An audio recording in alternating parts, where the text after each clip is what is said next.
Good morning. Everything's great. Be out here in the wide open spaces. Take our hymnals and turn to 139 and sing, "Great is thy faithfulness." Stand and sing all three verses, please. By the way, I'm looking for volunteers, or do I need to be, or somebody need to be voluntold that will write these things down each week. I've got the copies, and because we don't have bulletins, and that way everybody can see what song is coming. Okay, Martha volunteers, and I'll give you a copy of which one it is. 139.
Stand and lead us in prayer, please.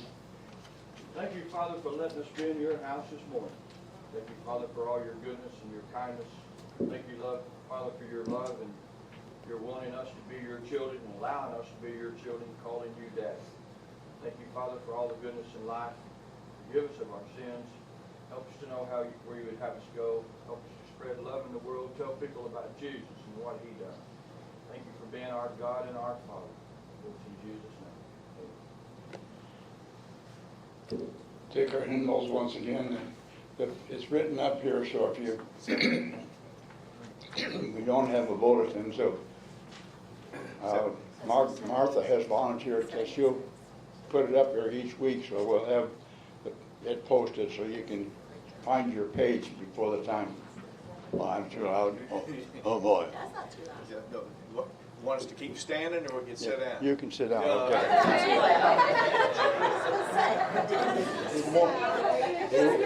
He won't even give me a break, you know.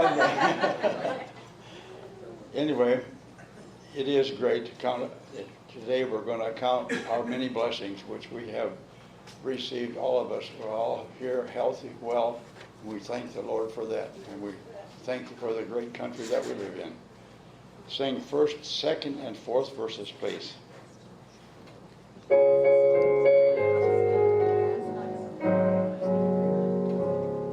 When upon life's billows you are tempest tossed, when you are discouraged, thinking all is lost, count your many blessings, name them one by one, and it will surprise you what the Lord hath done.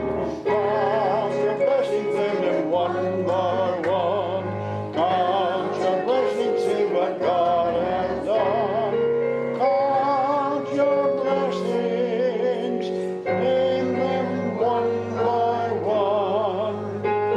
Count your many blessings, see what God hath done. Are you ever burdened with a load of care? Does the cross seem heavy you are called to bear?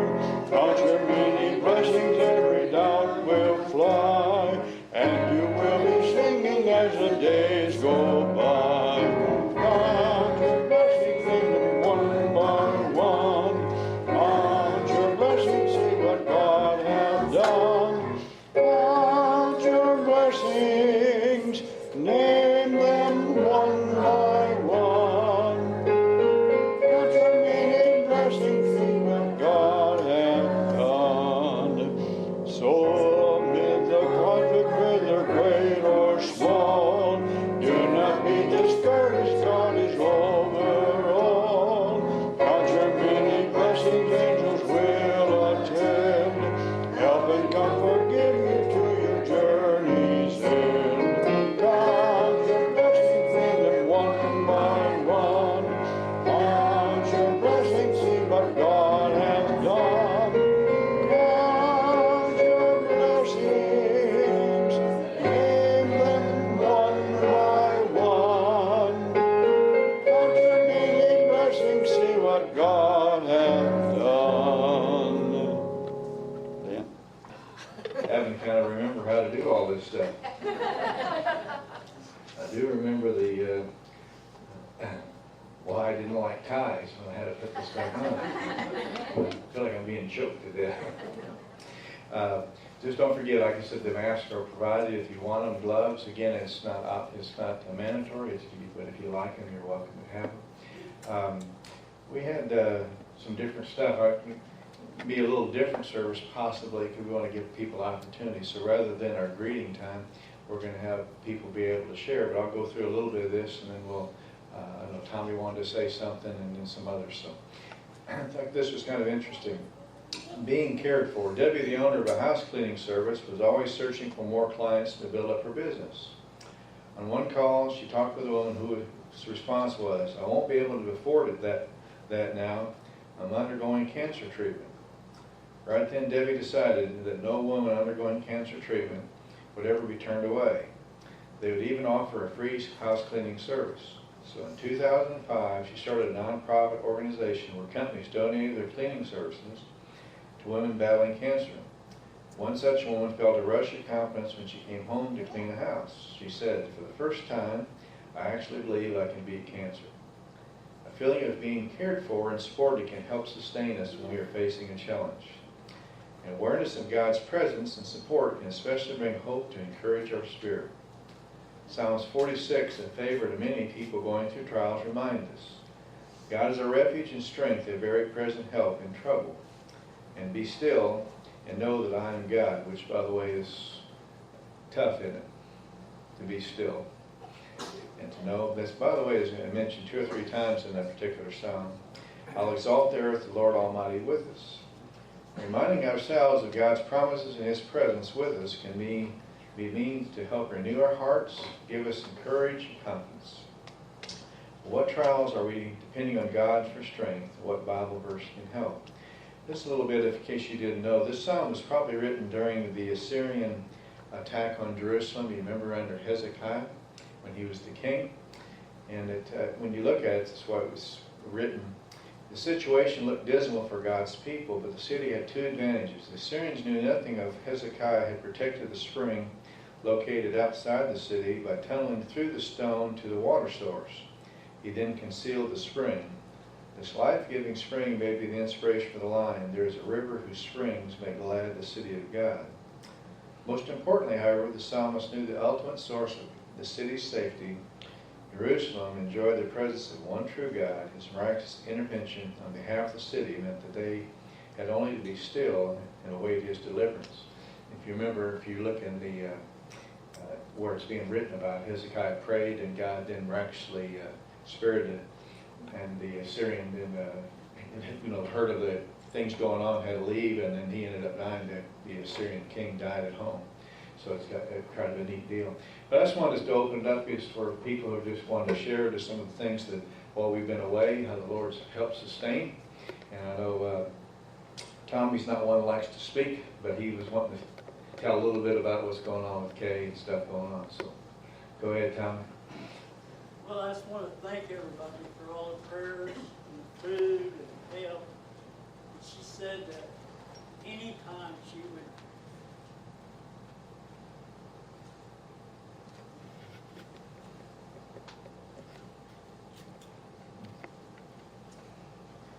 prayer warriors. I'm sorry. Yeah, you're fine, Tommy. We're family, buddy. Anytime she wanted prayer, they was always there. So we appreciate it. He was sharing, it was kind of talked to me in the office. It's kind of neat that one medicine that they wanted her to take was going to be over $1,000 a month. That was just one. And so what happened with that, Tommy? Well, one of the ladies at the pharmacy got it reduced down to $58.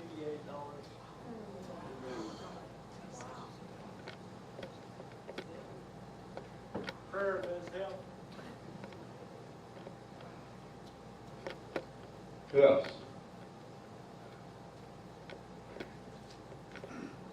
Yes.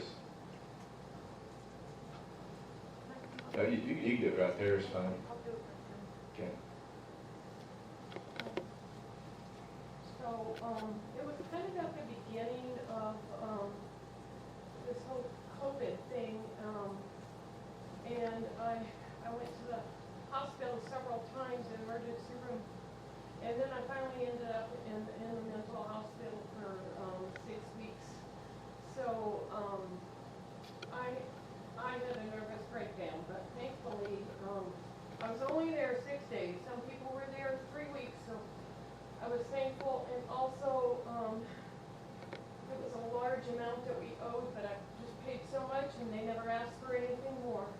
But I thank you all for your prayers, and through those prayers, but also when I got home, I just started working on my gardens. I have eight flower gardens and 1 vegetable garden. I'm getting all kinds of vegetables because I asked the Lord to produce, and He did, and He made me better. Thank you so much.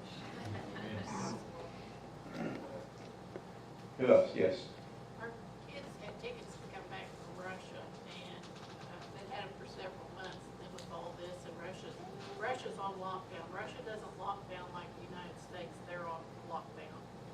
So the tickets got canceled. So they got 2 more sets of tickets. Anyway, they all ended up getting canceled, and then they heard about a flight that was coming out from Russia, or earlier than what they'd even planned on, but it was a charter and it was only for expats and people with, I guess, green cards, I don't know. But anyway, since they were Americans, they got to the airport and they all did okay, and they made it home.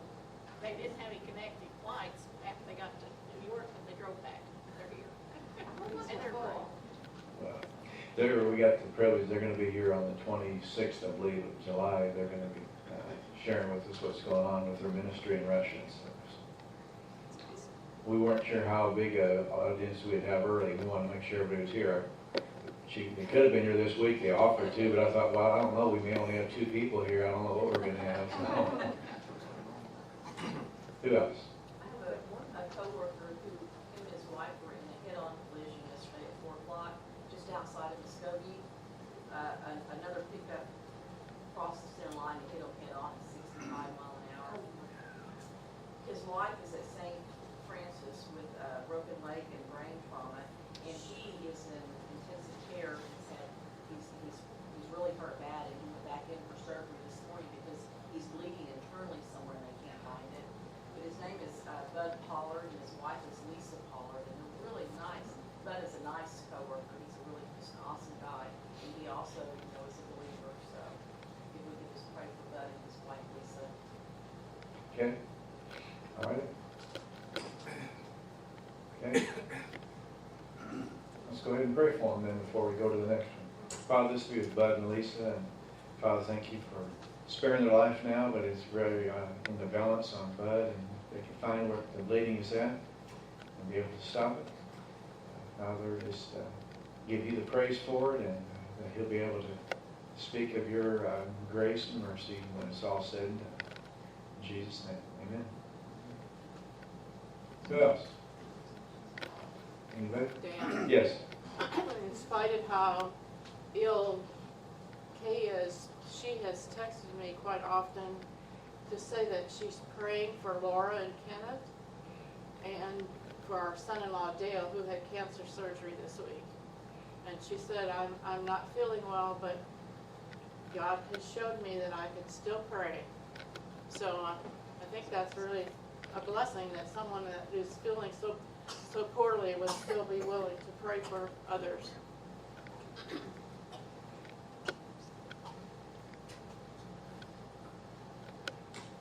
Who else? Jerry? I had the procedure at the VA in Muskogee, I don't know, 6, 7 weeks ago or something like that. It was during the virus situation, about the second week of it. Well, anyway, I saw the surgeon, vascular surgeon, and he said I had a 90% improvement in my leg and the blood flowing. I don't have no problem with it. I think the Lord healed me completely. We can acknowledge the VA. Amen.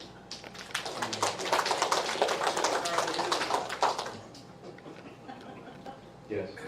I want to acknowledge Michelle and Sherry for all the work that they've done to help keep us all connected.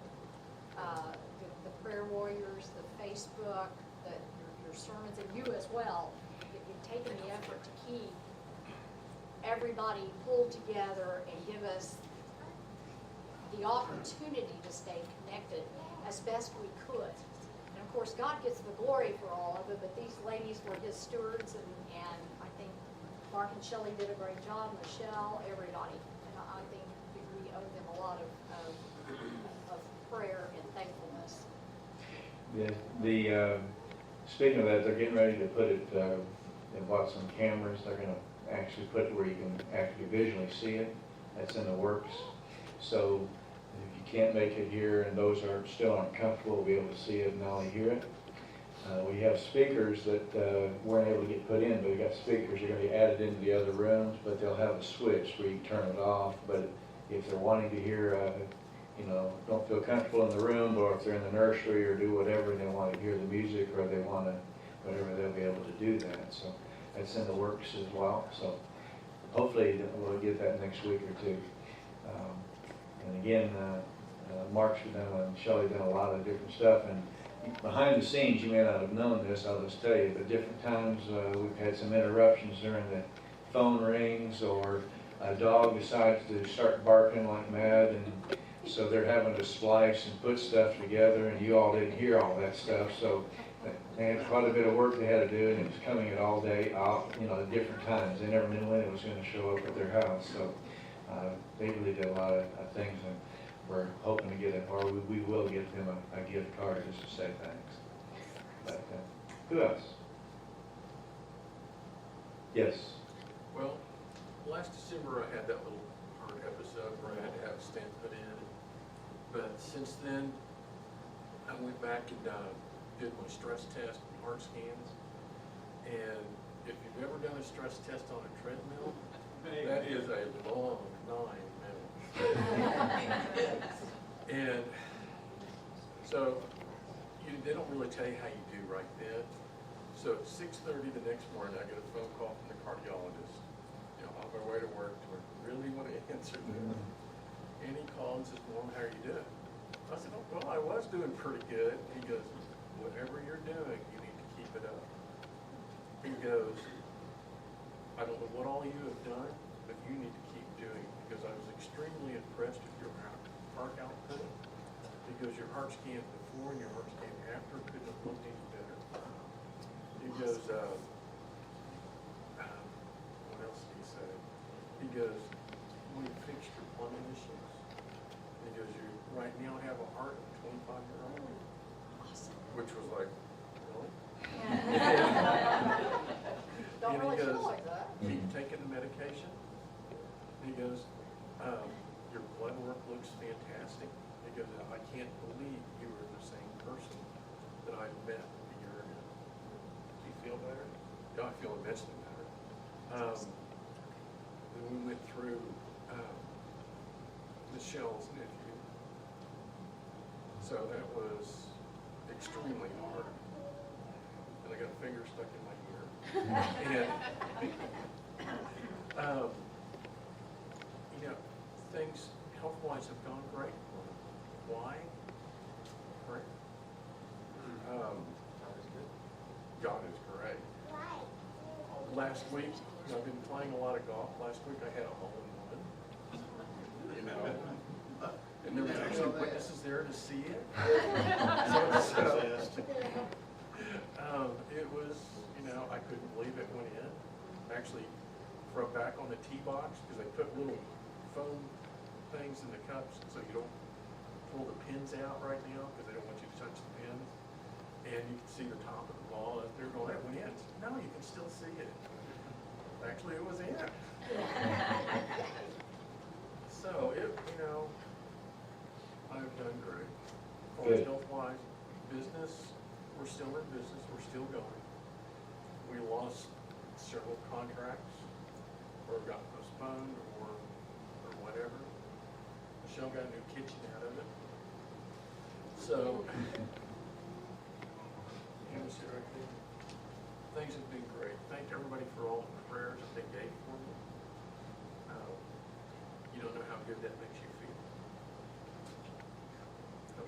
Who else? Yes. Thank you all for praying for Grady. I think he did. We thought he was having a heart attack. They did food, but they didn't ever find anything. So I set out for the parking lot. My son came with it and set up there. And then I go to the bathroom and he calls and he says, "I'm leaving." And so I call my son and I said, "He says he's leaving." I go back there. Then he decides he's leaving. So anyway, my son brought him home, and gradually, with prayer, just kept getting better. Now, haven't even done the housework yet, but.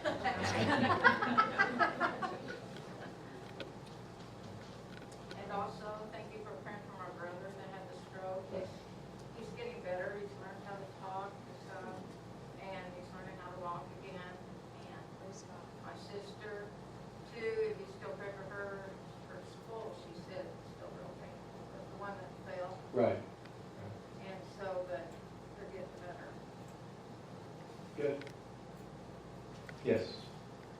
My sister Denise, that a lot of you have met, last week had a mammogram and they called her back for x-rays, and now they've called her back for a needle biopsy. And she's really nervous about that because this week was also the 10th anniversary of our oldest sister's passing from breast cancer. And so just keep her in your prayers. We don't know yet when the needle biopsy will be, but she's really nervous about it.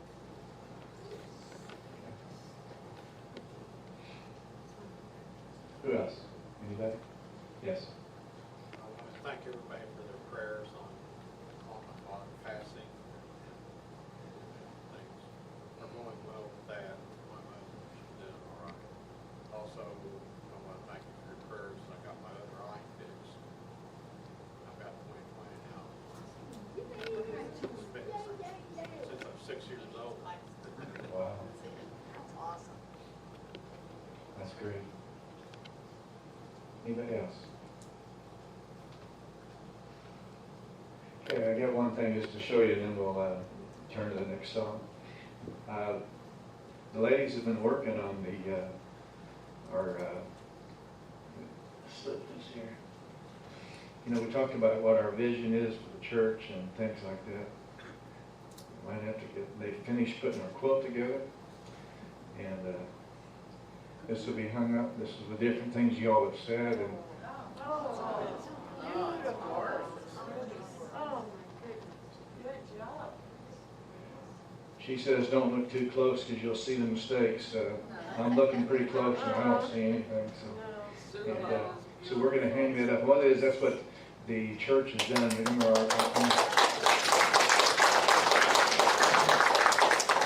our ministry there is that of rescuing and giving people a place to serve and how the church has helped. And that's what you all have written, different things, how the church has helped you and what you're doing.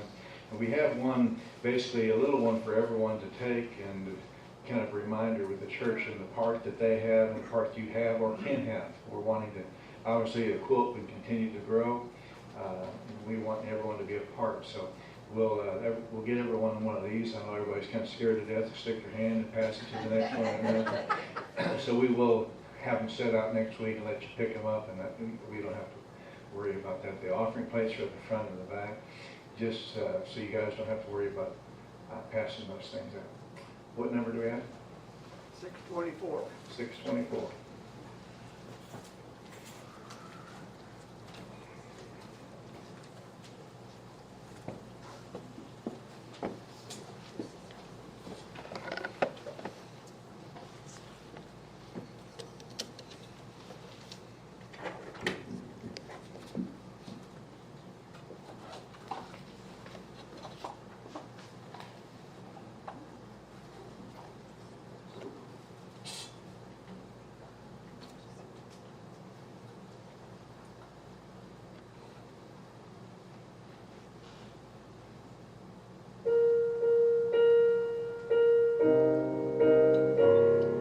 Sorry.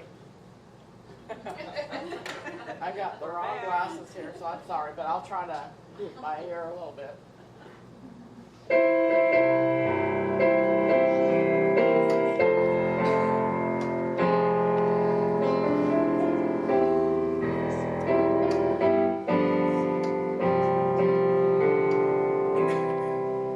Why should I feel discouraged?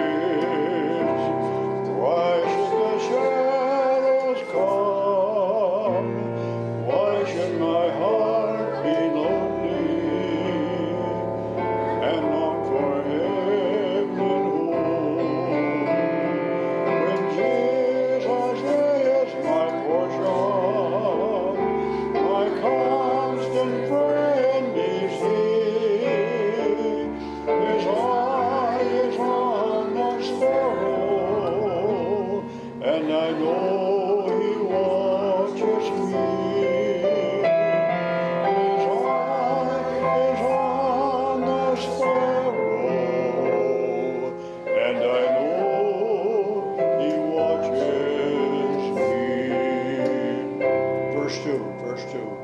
Let not your heart be troubled.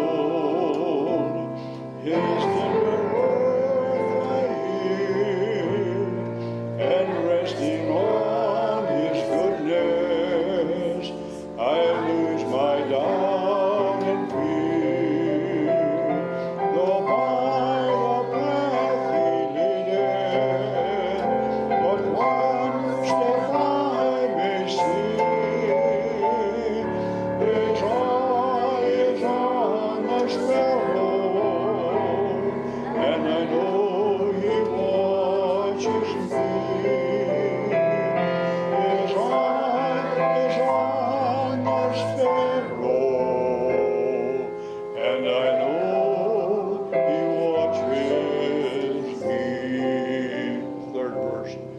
Whenever I am tempted, whenever clouds arise, when song gives way to sighing, when hope within me dies, I draw the closer to Him. From care He sets me free. His eye is on the sparrow, and I know He watches me. His eye is on the sparrow, and I know He watches me. I sing because I'm happy. I sing because I'm free. For His eye is on the sparrow, and I know He watches me.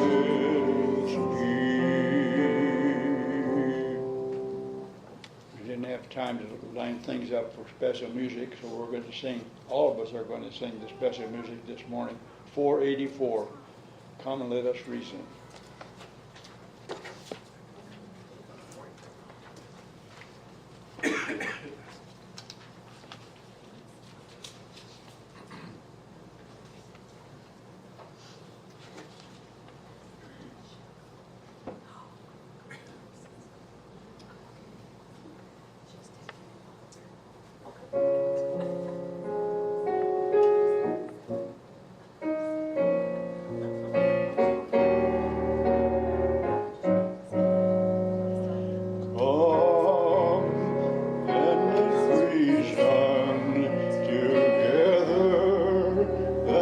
God said, come, let us reason together, says the Lord.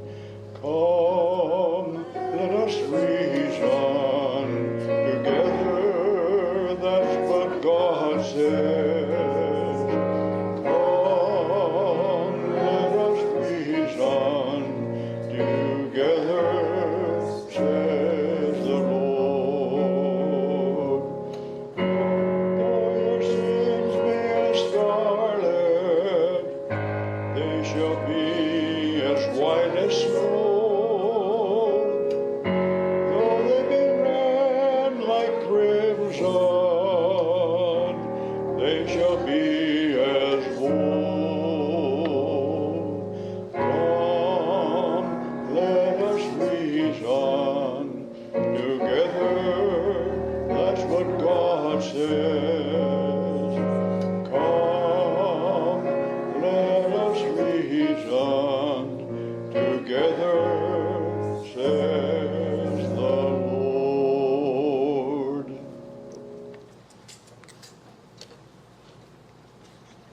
That's it then.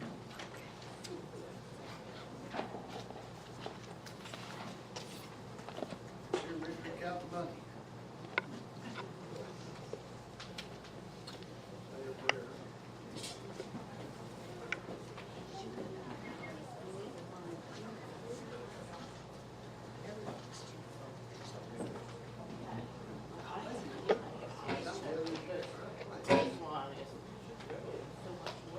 Go over and say a prayer. And you want to pray those offerings? I can. Let's just take that. Just wanted to thank you all for, for giving and sending the money in the last number of weeks. We were down a little bit this last month, which is understandable just with everybody not here. But we'll have the exact numbers for Wednesday. We'll have a meeting Wednesday, but I think we had 7,100 come in for the month. And usually it's a couple thousand higher than that, but thank you for everyone who's sending it in and doing our best to meet our needs, and everything's going well. So thank you all for doing it. We'll just have a prayer and then we'll look at it. Father, thank you for today. Again, just thank you for the people willingness to give. Father, thank you for the willingness to even come out today. Keep us all safe, and Father, that we will be the light in a world that you have placed us in. In Jesus' name, amen.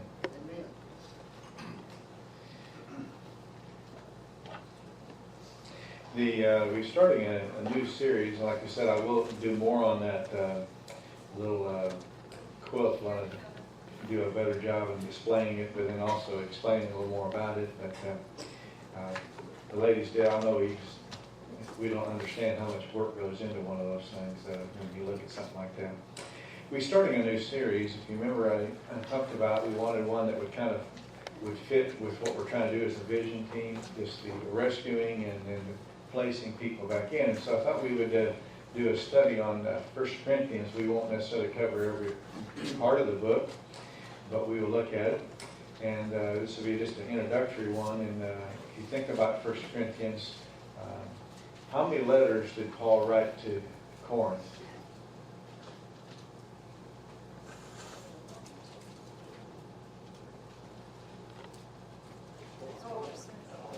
Four of them. Two of them are in Scripture. You find it, we'll see a little more about that in 1 Corinthians 5. You have the one that they misunderstood, and then he had to then write 1 Corinthians to correct it, and so on. I'm going to give you a little bit of background about Corinth, and then kind of how I got started.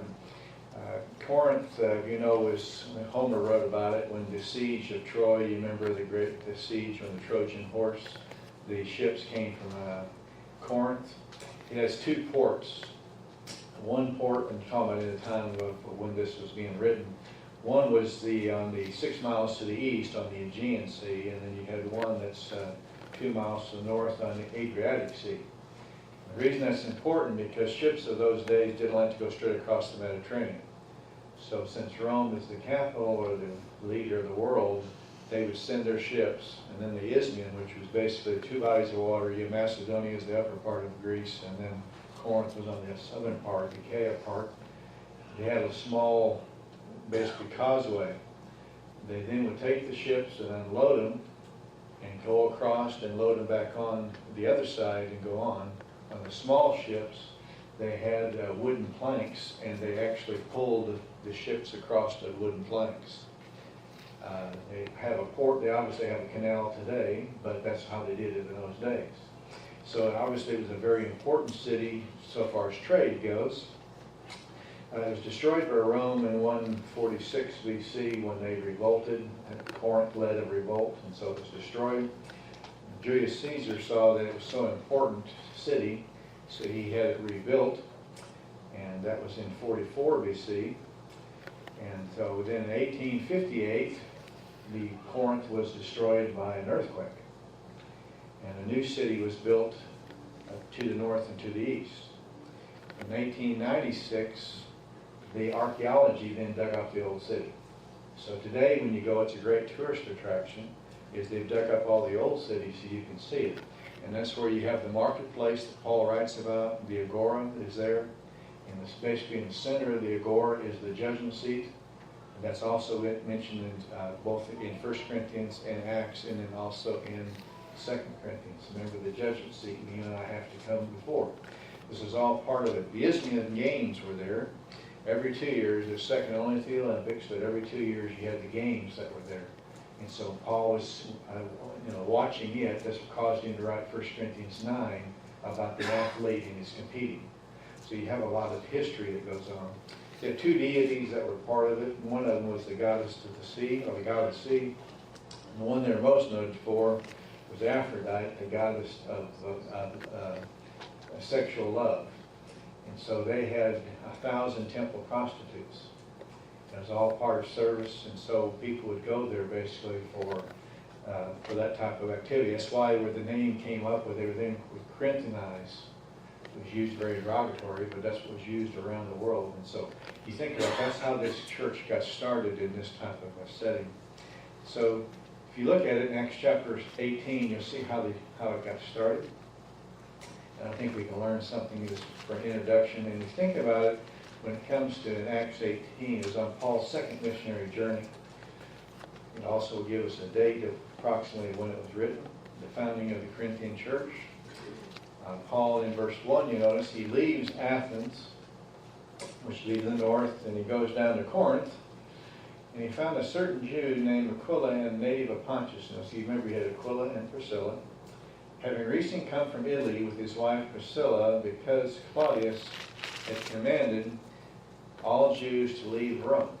So this was in 4950 AD, so that tells us when this happened. What do you think about that? If you were you were Jew and you just got kicked out of Rome, you now go to one of the leading Roman cities, Corinth, and you're Jewish, how much would you want to stand up for Christ when you just got kicked out of the city? And notice what happens in verse 3, because he was the same trade, so in other words, they were tent makers like he was, he stayed with them and they worked, for they were tent makers. He reasoned in the synagogue every Sabbath, trying to persuade the Jews and the Greeks. And Silas and Timothy came down from Macedonia, which had been up north. Paul began devoting himself completely to the word, solemnly testifying to the Jews that Jesus was Christ. Notice, first of all, the founding of the church, how much teamwork was involved.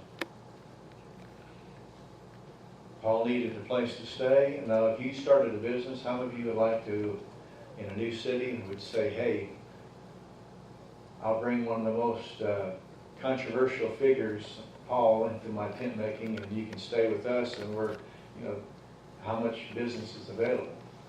And then notice also, it's interesting, when Silas and Timothy come, Paul no longer worked as a tent maker, which means who was taking care of his financial needs? Well, these Silas, Timothy, and the others were taken care of. So I think oftentimes we don't recognize the people doing things behind the scenes.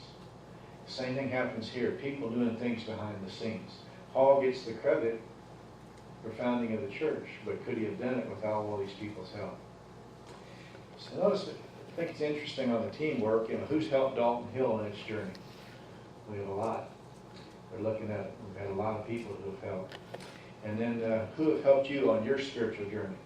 We've already been listening to some of that today already. Different people through prayer. Notice starting in anytime you're doing something for the Lord, the founding, notice you have trials. So notice you have teamwork, but you also have trials. Notice in verse 6, when they resisted and blasphemed, he shook off his garments and said to them, your blood be upon you, your own head. I am clean, for now I shall go to the Gentiles. And he departed from there and went to the house of a certain man named Titus Justus, the worshiper of God, whose house was next to the synagogue. And Crispus, the leader of the synagogue, believed in the Lord with all his household, and many of the Corinthians, when they heard, were believing, were being baptized. I think anytime you're doing things for the Lord, I think we need to recognize there'll be opposition. How many times have you ever got upset or something, you're doing something for the Lord, and all of a sudden opposition, whether from within or without, and you can't figure out why there should be opposition when you're doing something for the Lord? When you're doing something for the Lord, Satan's not going to sit by idly and let it go. And oftentimes it can come from within. So I think it's important for us to recognize, God closed one door, didn't he, with the Jews. But what did he open? He opened the door with the Gentiles. So I think it's important. Sometimes God may be closing one door, but it doesn't mean he's not going to open another. So I think about, we can ask ourselves, what door may he be closing? What door may he be opening? Notice in the next part, I thought it was interesting.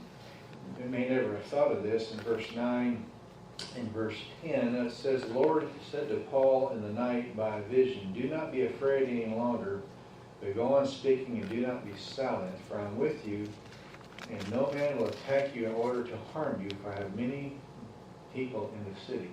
This is written about in 1 Corinthians chapter 2, when Paul writes, when he actually gets to it about it. Now, how many of us ever think about Paul being scared to death to speak? And yet it says he is. In fact, it even says he is not a great speaker. He is mighty in word when he writes, but he's not a great public speaker. So here you have, we don't often think of how people can be up front doesn't mean that they are not trembling. Their knees may be knocking, but you just don't hear them. And I think it's important to recognize we still have to do what God wants us to do, even with our knees are knocking. So when you think about it, what does God want you to do? And how are you along in your development? I think it's interesting. Notice in verse 11, I think it's interesting. So there's teamwork in the founding of it. There's trials. There's trepidation. There's fear. Anytime you do something new, there's trepidation. And then notice the next thing, there's some time involved. And you find this in 1 Corinthians 3 also. Notice in verse 11 it says, and he settled there a year and 6 months teaching the word of God to them. So how would you like to have Paul as your first pastor teaching you for 18 months? You also had Silas. You also had Timothy. You go to the next chapter in 24, you have Apollos, who is mighty in the scriptures, and according to chapter 19 and verse 1, Apollos comes and follows up after Paul. Now what happens when all these people leave, which God was taking them to other missionary journeys? This early church then had all these great men of God, but what happens when they're gone? That's where you're getting into 1 Corinthians. They've lost some great leaders, and now they're in some difficult times. In 1 Corinthians 3, it says that he only gave them milk because it's all they could take. And now they should be on meat, but they're not. And so there's a development time. And a good question for all of us too, where are we in our development in our Christian life? Do I need milk? Do I need meat? What do I need? We have to assess ourselves, and it's also why you have to assess what church you should be belonging to. Are they meeting the needs of where you're at in your Christian life? So notice the time is involved. Notice then the last one I also said is this, the teachers. Are we grasping what's being taught? Obviously, when you get to 1 Corinthians, they weren't grasping some of the things they were being taught.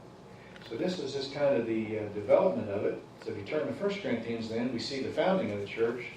But in 1 Corinthians, we'll just look at a couple of things there today. But it was a floundering church. So we had the founding of the church, but it's a floundering church. If you look in chapter 1, in verse 11, Paul is at Ephesus. According to 1 Corinthians 6 and verse 8, this would be roughly 55, 56 AD. So you're talking about 5 or 6 years after it was established. So Paul's been gone anywhere from 3.5 to 4.5 years.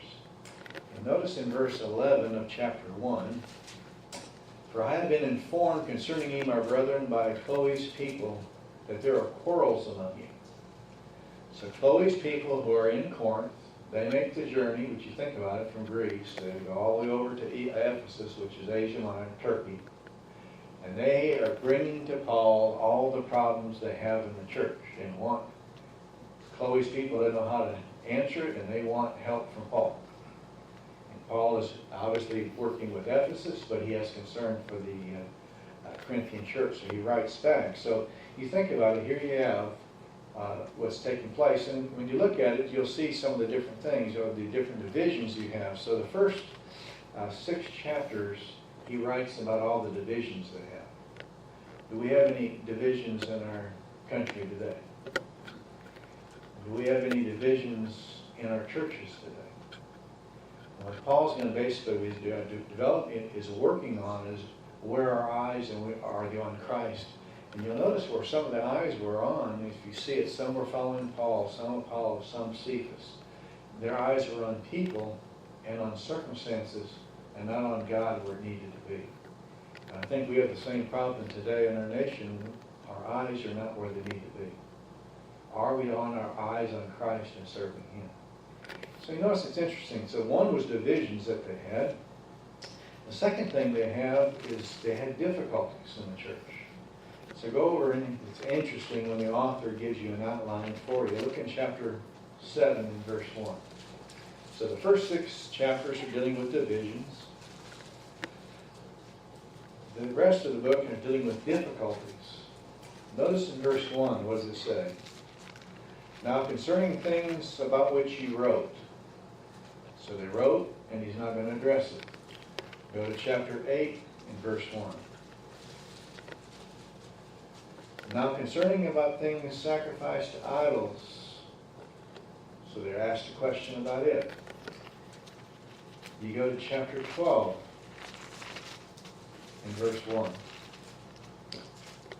Now concerning spiritual gifts. Questions they asked. So again, They're asking questions. They came this many miles to ask questions and wanted the instructions from Paul to help them. Same thing happens, what happens when you get to chapter 16 in verse 1.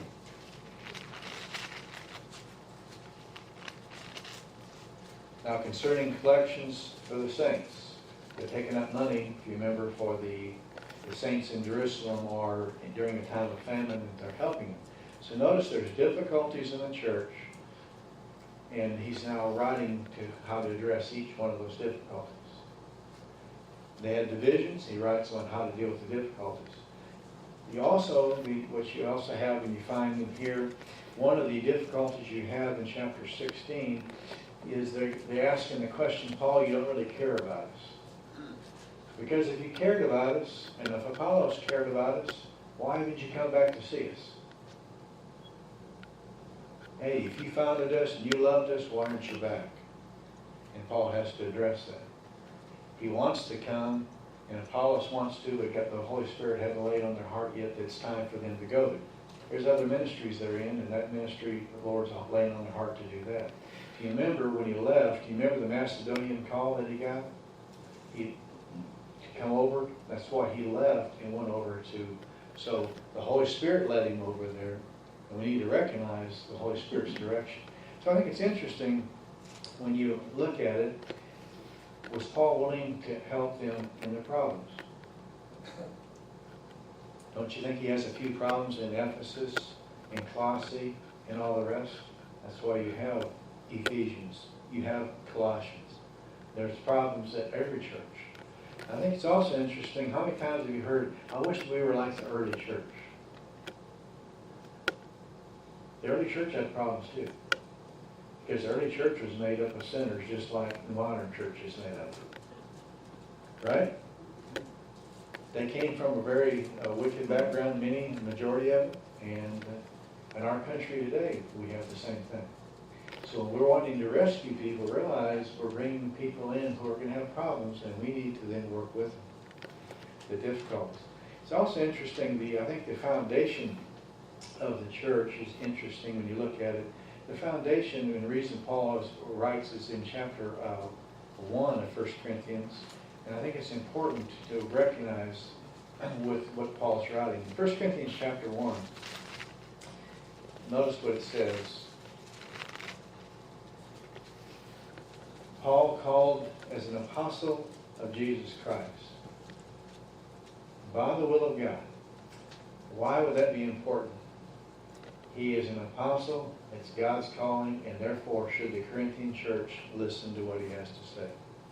It's also interesting, I don't know if you've caught that, I didn't actually give it to you, but notice who was the person who's with him. Notice in verse 1.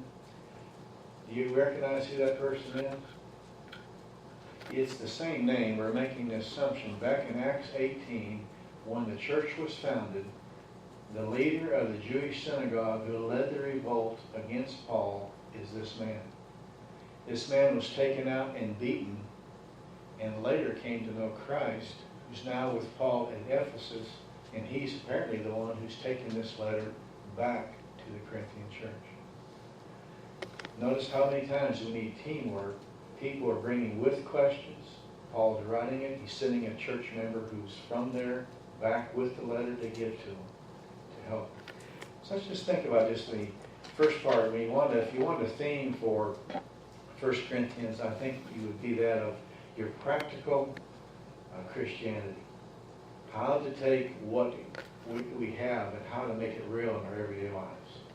Because do we not have conflict with people? We do. Do we not have conflict within the church and all the different things? And so Paul's writing on how to do practical Christianity into Corinth. They were the only church that's written in the New Testament that had every gift. Every gift was available in the church, but they had all kinds of problems. And so I think it's interesting. So this in the opening part, just on the founding of it, we have people who have helped us at Dalton Hill, just like we were going to look at with our puzzle. But a lot of people who helped the founding of the church are no longer here. So how are we going to have the new pieces fit in and make the church? We will never make the puzzle the same, but we want God's puzzle with all his pieces to fit. So what part do I have? So you have teamwork's important, but recognize too when there's a struggle. Is there struggle in homes? How many of you have struggled with yourself? I mean, we're all made up of that way, so we will have trials, and we need to recognize we will have it. Just because we're in the Lord's work doesn't mean it will not be hard. But we also have trepidation. A lot of times people are scared. Was Gideon scared? Was Moses scared? You look at so many of the great leaders, I think when they become great is they realize they can't trust in themselves. Then God can use them. It's interesting, D.L. Moody made a statement, I don't know if you all I know you're familiar with him, obviously, the great evangelist of yesteryear, said, if you give me 10 men, individuals, totally sold out for Christ, I can change any city in the United States. That's an interesting statement. It took 11 men sold out for Christ that changed what? So the question is, we cannot point to somebody else. The only thing we can do is look at ourselves. Am I totally sold out for Christ? And I have trepidation, people, you look at it, they went from city to city, got beat, go to the next city, and rejoicing, and go to the next city, and do it all over again. It's interesting, too. I thought this text is going to take time. You know, and what they're going to feed them. You know, Caleb is obviously, you know, we're not giving him steak yet. My grandson, what would happen if I tried to give him, you know, he's not even on baby food yet. You give them the right food for what they need or where they're at. So I think it's important to recognize we need the same right food for the right people at the right time, but then there's also development when they need to move on. Which is, again, a phrase a time we didn't mention it, but this Kay was able to see her grandkids, so I think that's neat. She was wanting to see them with great-grandkids, and so she was able to this week. Also noticed in the floundering, churches will have difficulties, and a lot of it depends on leadership. Paul was gone, Apollos was gone, Silas, Timothy were gone, and they were in a lull, and they needed leadership to come in and help them. But how much are willing for an outside person to help us? You know, it's amazing. How much are willing for somebody to come in and tell you how to do something? I think sometimes we have to get low enough to where we recognize I'm willing to listen. But remember, is it of the Lord? And also, I'll just give you this. I've gone to a lot of these small church deals that the associations put on. I'll never forget, it's happened to me on 2 different occasions. I was in a meeting, and the pastor just opened up in front of everybody, and that he was really struggling with some different things in the church. And immediately the leader then tells him what to do. And that really troubled me. The reason it troubles me is how much prayer was put in before I give you the answer. I'm answering it on my personal experience, and just because it worked for me doesn't mean it's the best solution for you. You have a different personality, you have a different group you're working with, and what I do may not work at your church. The first thing we need to do is what? Pray. What does the Lord want us to do? What does the Lord want you to do? And then these things might work, but let's pray that He will show you what to do. Same thing as where we're at. How much prayer do you think went in before Paul wrote 1 Corinthians? How much prayer went in with Nehemiah 4 months before the answer came? We need to do the same thing. Founding. So think about it, this is practical Christianity that's just starting. We've talked about how well the church prays. Let's don't stop. Let's keep praying. But then look in the mirror too. Well, Lord, what do you want me to do? And how do you want me to change? What number do we have? 193. 193.